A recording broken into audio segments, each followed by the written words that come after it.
Olá, seja muito bem-vindo, seja muito bem-vinda ao curso de documentos técnicos do profissional psicólogo.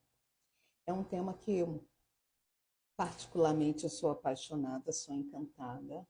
Para quem não me conhece, sou Raquel Freire, psicóloga, e ao longo dos anos, desde a época da faculdade, eu gosto muito de estudar a parte de avaliação psicológica. Então, é uma área que me encanta desde sempre, resoluções e o fazer de si. Em especial, os documentos, que é uma área exclusiva da psicologia. Muito tem se falado da prática profissional da psicologia, e essa é uma parte exclusiva do profissional psicólogo. Então, a gente precisa compreender quando dar um atestado, quando dar uma declaração, quando ofertar um relatório, porque essas demandas são constantemente pedidas dentro tanto da clínica quanto de outras instituições. Por exemplo, pode ser uma demanda do judiciário, pode ser uma demanda escolar, pode ser uma demanda de diversas situações, porém, até mesmo aquele profissional que não necessariamente só trabalhe com a avaliação psicológica, ele perpassa sempre a elaboração de algum documento psicológico. Então, a gente precisa sempre estar de acordo com as resoluções do CFP. Isso faz parte da questão ética do profissional psicólogo. Então, vamos lá, só para entender da onde que surge essa resolução 2016, perdão, resolução 06 de 2019, ela revoga, né, a resolução que já tinha o CFP número 15 de 1996 e também a resolução CFP número 7 de 2003 e também a resolução número 4 de 2019. Então, ou seja, nós tínhamos anteriormente 3 resoluções que falavam sobre a elaboração dos documentos técnicos do psicólogo. Então, revoga-se, né, essas questões, essas resoluções para se ter a atual. Tá? Então, ao que se é pedido aqui, o que é se tratado para a prática do psicólogo e para a profissão do psicólogo. Fundamentar sua atuação profissional, obrigatoriamente em conhecimentos, técnicas e instrumentos psicológicos reconhecidos cientificamente. A psicologia é uma ciência e uma profissão, então nós precisamos nos basear sempre na cientificidade, em especial nos documentos, porque tudo que a gente escreve fica documentado. Alguém vai ler, alguém vai ter acesso, então se torna uma prova. Construir argumentos consistentes da observação de fenômenos psicológicos. Empregar referenciais teóricos e técnicos pertinentes. Isso tem a ver com saber psi, em especial no que a gente se pauta. Quando a gente atende uma pessoa, não é uma simples conversa, mas ali tem um conteúdo embasado para eu atender aquela pessoa. Eu acho que isso é pouco entendido da parte do senso comum, mas é facilmente compreendido na nossa área. Nós temos as abordagens, nós compreendemos como que a gente lê aquela pessoa, tanto nas questões de avaliação, bem como nas questões nas intervenções propriamente de psicoterapia. E quando a gente produz um documento, não só na questão da avaliação psicológica em termos jurídicos, mas também na questão de um relatório, por exemplo, decorrente de uma psicoterapia, é nesse momento que a gente fala do nosso trabalho que a gente vem fazendo tecnicamente com aquela pessoa.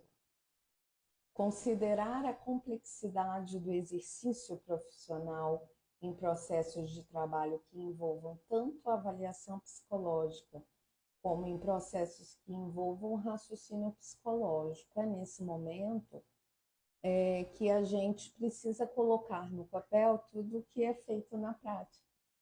Toda a nossa observação clínica, todas as intervenções, né, de como que a gente, do que a gente vem fazendo com aquela pessoa. Então, primeiramente, sobre do que faz parte o raciocínio psicológico, como que funciona esse raciocínio psicológico? Diz respeito a toda a ação do psicólogo que demanda um raciocínio psicológico, caracterizado por uma atitude avaliativa, compreensiva, integradora e contínua, e que deve orientar a atuação nos diferentes campos da psicologia e está relacionado ao contexto que origina a demanda. Então, a gente tem uma lógica por atender aquela pessoa. A gente tem sempre um início, um meio, um fim. Isso tanto dentro da sessão como no tratamento. Quando chega uma demanda psicológica, ou seja, chega um porquê, chega uma questão, um problema, a gente já vai rascunhando o que fazer com esse caso. Então, por isso que a gente tem a questão do prontuário, a gente tem, se a gente for parar para analisar, desde o início, desde a entrada dessa pessoa no nosso setting terapêutico, a gente já cria-se papéis, muitos papéis, né? E essa papelada toda, né? Isso nos serve de embasamento para a gente conduzir esse processo. Por mais que hoje em dia tenha-se as questões virtuais, os prontuários virtuais, a gente existem essas anotações, existem esses raciocínios psicológicos. No que se refere ao processo de avaliação psicológica, que se trata de uma avaliação sistemática e delimitada no tempo, com a finalidade de diagnóstico ou não, utiliza de fontes de informações fundamentais e complementares com propósito de uma investigação realizada a partir de uma coleta de dados, estudo, interpretação de fenômenos e processos psicológicos. Então, aqui a gente chega em dois momentos. O raciocínio psicológico, independente se vai ser uma avaliação psicológica, se vai ser qual o serviço psicológico.